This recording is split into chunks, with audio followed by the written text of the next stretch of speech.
que pastor só queria roubar dinheiro. Que pastor só roubava dinheiro e que o pessoal que ia para a igreja era tudo iludido, né? E eu fui crescendo com isso na minha mente. Aí, de uns anos, quando eu fiz 14, 15 anos, algumas coisas na minha vida começaram a mudar. Eu tinha muitos sonhos. Eu tinha muitos projetos na minha vida quando eu estava terminando o ensino médio, colegial. Mas quando eu contava para as pessoas falavam assim: para de sonhar. Para que você está sonhando tão alto? Agora vai a realidade. E aí aquilo foi entrando na minha mente, na minha cabeça. E algumas atitudes, muito desprezo primeiramente que vinha da minha família, né? Muito desprezo. E aí eu comecei a pensar, já que a minha família não gosta de mim, quem é que vai gostar? E aí eu comecei a odiar as pessoas. Eu falei, eu não quero ficar mais perto de ninguém, eu vou criar o meu mundo.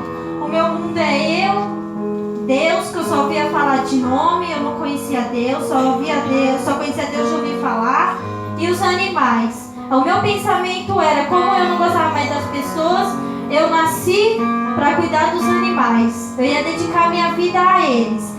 Mas conforme foi passando o tempo, toda aquela depressão foi vindo, e foi vindo muito mais depressão. E aí eu me isolei.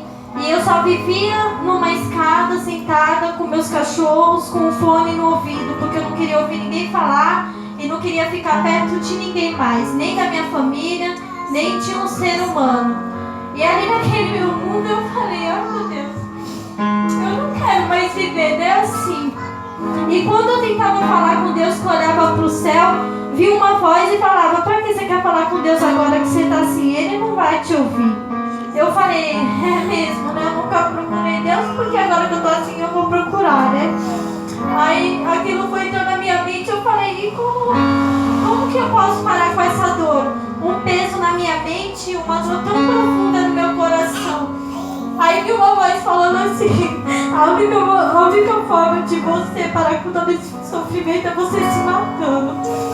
Aí eu falei, aí aquilo foi entrando na minha mente. Aí quando foi no dia 21 de abril de 2013, eu falei assim, nessa semana eu não passo. Eu falei, nessa semana eu não passo.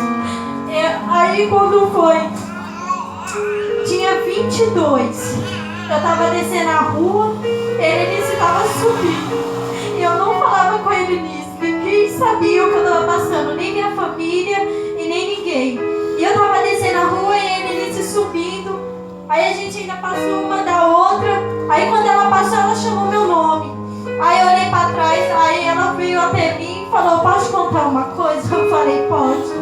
Aí ela falou que ela teve um sonho no qual o Senhor mostrava toda a minha tristeza pra ela, tudo que eu tava passando. E ela falou assim, isso que você tá pensando em fazer, não faça, porque o Senhor, Ele tem uma obra grande na sua vida. Aí eu falei, irmãos, naquela semana eu escrevi uma carta pra minha família falando pra eles não sofrerem, porque naquela semana eu ia me matar. Eu só tava pensando se eu me jogava na frente de um ônibus, ou se eu só ia até o metrô pra me jogar, porque eu queria uma morte muito rápida. E aí o Senhor veio e falou isso comigo. Aí eu sentei naquela escada de tristeza, olhei pro céu e falei, Senhor, o Senhor tá me vendo. E aí veio umas lágrimas nos meus olhos, mas foi umas lágrimas diferentes, foi umas lágrimas, ela desceu como um fogo. E aí foi crescendo uma esperança. Aí quando foi dia 28 de abril, eu vim pra igreja, a primeira vez que eu pisei na igreja evangélica. Eu escutei os louvores, eu escutei a ministração. E quando terminou, o pastor falou, tem alguém que quer entregar sua vida para Jesus? Eu não pensei nem duas vezes. Eu não conhecia nem Jesus. Eu falei, ele é a minha última esperança. Se não melhorar, eu me mato. Aí entreguei a minha vida para o Senhor. E quando eu fui para minha casa, quando eu toquei no portão, eu falei, será que eu fiz a coisa certa? Agora eu vou viver no meio daquele monte de pessoas. Eu não gosto de pessoas, eu quero ficar no meio dos animais. E aí uma voz muito veio, na hora que eu pensei isso, vida vai mudar. Eu creio. Irmãos, dia 28, que caiu quinta-feira dessa semana, fez 3 anos que eu servi o Senhor. Ele mudou o quadro, Ele mudou a história, Ele ressuscitou os meus sonhos, a minha vontade de viver. Aleluia!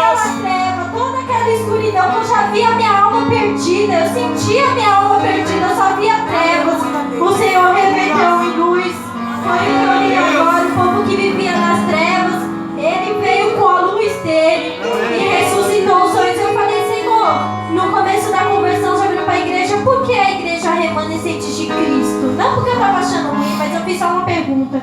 E na frente da igreja estava a perua com o emblema da igreja, Igreja Assembleia Remanescente de Cristo, uma igreja para quem sonha. E meus sonhos tudo destruídos. Eu falei, Senhor, eu entendi.